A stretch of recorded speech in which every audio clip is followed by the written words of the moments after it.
We love Pattaya. Love Pattaya. We love it, we love it. Pattaya. We love Pattaya. Love Pattaya. We love it, we love it. Pattaya. We love Pattaya. On Pattaya Stories, it's Barry Upton here with a very good friend of mine and the guy who's been in Pattaya a long, long time, Peter Windgasse. Yeah, hi, Barry. Now, where do you originally come from? I'm German. So I'm coming from Germany, living here now for more than 7 years. But I come to this place already for more than 30 years, so I know the place very well. And you've become a bit of a property owner here, haven't you? Yeah, a bit, yeah. So I'm talking about a giant condo block. Yes, we have a condo block that we run as a hotel with 450 rooms. So, yeah, it's on Pratamnak, and we have a music club as well in the same building. Well, the Mood, we all know about the Mood, and it's a real passion of yours, isn't it? It is. Music is a passion of mine. It really is. How did this start? How did it manifest itself when you were younger? You know, I grew up with the music we all loved, you know, the Beatles, the Stones, the Beach Boys, you know, all that stuff from the 60s, how it all began. And I grew up with that music and I stuck to it. But you're really interested in blues, aren't you? I am a blues fan, I have to admit that, yes. I have I was brought to the blues by my brother-in-law, who had a huge blues record collection, mostly pre-war, and he made me get it. So from that day on, I was infected with the blues. And anybody in particular who really inspired you? Yeah, you know, the old guys like Muddy Waters and like Robert Johnson and you know, Big Bill Brunsey and John Lee Hooker, of course. These are the guys that really influenced me. And then you became a bit of a guitar collector. Yeah. You have an amazing guitar collection, don't you? Yeah. At the same time, I got involved with collecting guitars, and that's my hobby. Yeah, I'm doing that. Tell us about the Eric Clapton one. Tell us the story behind that, because it's an actual one that he was actually playing. Yes, it's. I mean, I have a couple of. So I tried to collect in the beginning. I tried to collect the guitars that Eric Clapton played, not the particular ones because they were too expensive, but I have a particular one that he played on the 1st of May 1985 in Hartford, Connecticut. And he signed it, and I bought it from an auction. How thrilling was that? That was really thrilling because until the end, I didn't know if I get it or not, you know. So, you know, auctions are always thrilling, but, you know, this was especially thrilling because I really wanted to have it.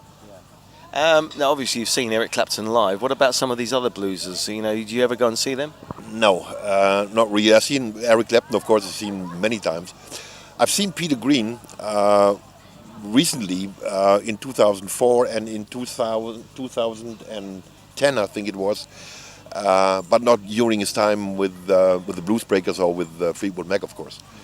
But it was great to see him after such a long time, and after, you know, he did so many jobs not playing any music, but he recovered from a very bad experience he had with drugs in the 60s and early 70s, and I think he's doing well now.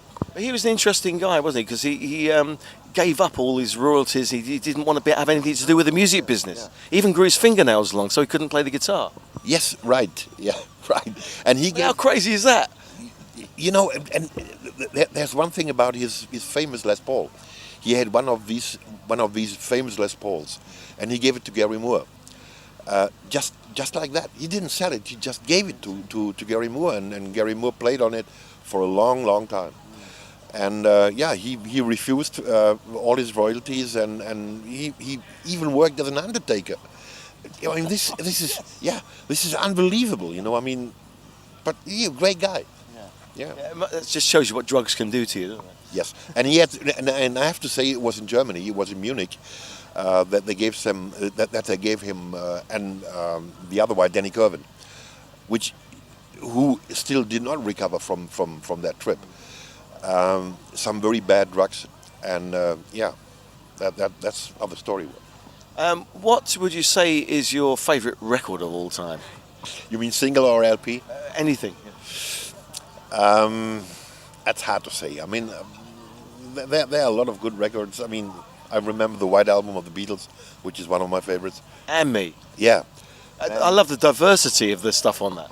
yeah, right, absolutely. And then same thing with the Disraeli Gears, the second album, Cream album. second Cream album, produced in the U.S. With Tom Dowd and Felix Pappalardi. That I think these two are the famous. Well, I was watching an excellent documentary about the sadly recently departed Jack Bruce, and I mean he was so instrumental in pardon the pun, in that group, wasn't he? Absolutely, yeah.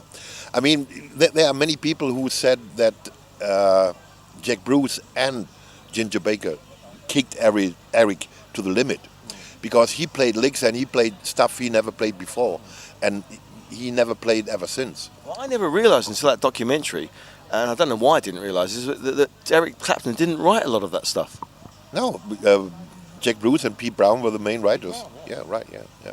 Very interesting. It's amazing when you find these things out. You know, you've been listening to this stuff for all these years, and then you find out new stuff about them. Absolutely right, yeah. Now, being a businessman in Thailand or in Pattaya, you know, how difficult is that? It's, you know, it all depends on knowing the right people, doing business with the right people. That's all I can say. I mean, I was very lucky to meet the right people, to do business with them, and yeah, that's what it's all about.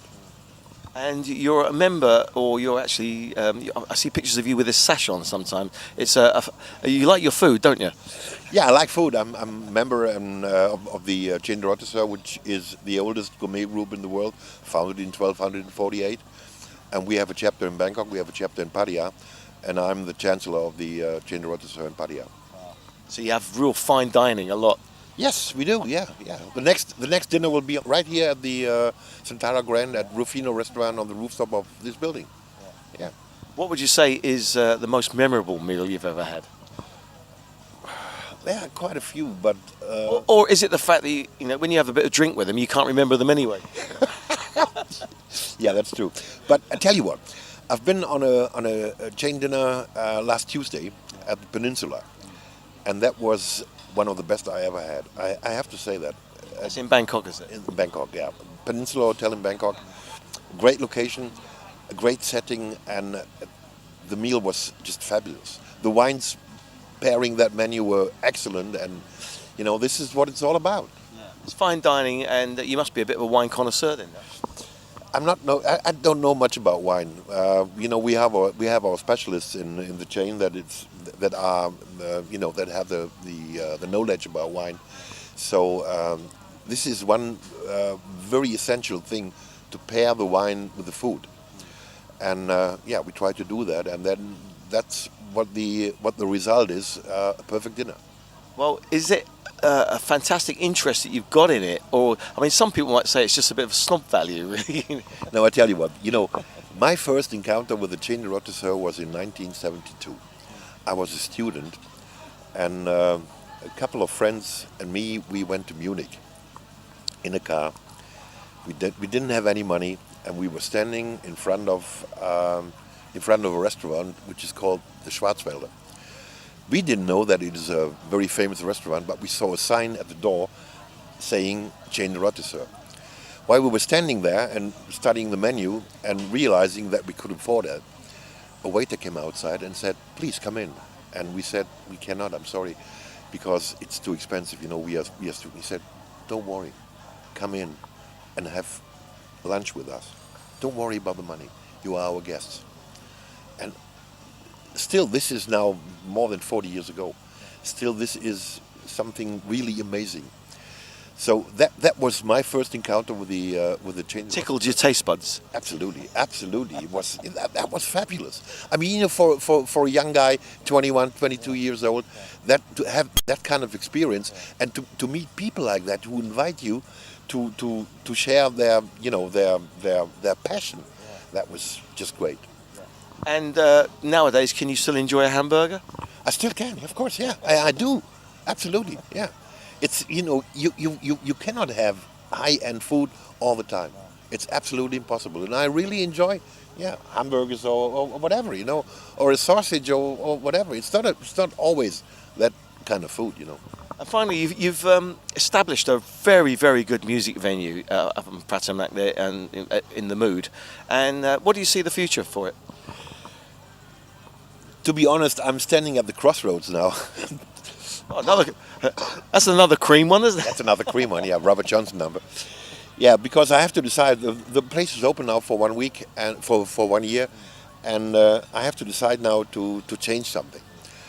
To sort of just increase the interest. Yes, increase the interest and maybe to widen the horizon towards some other kind of music. So that's what I'm doing now, and I'm sure I will be back with you to have the news about that. Okay, well, it's a fantastic venue, and thanks for providing it, really, and wish you all the best of success with it. Thank you much. Thank you very much, Barry. Thanks, Peter. We love Pattaya. Love Pattaya. We love it, we love it. Pattaya. We love Pattaya.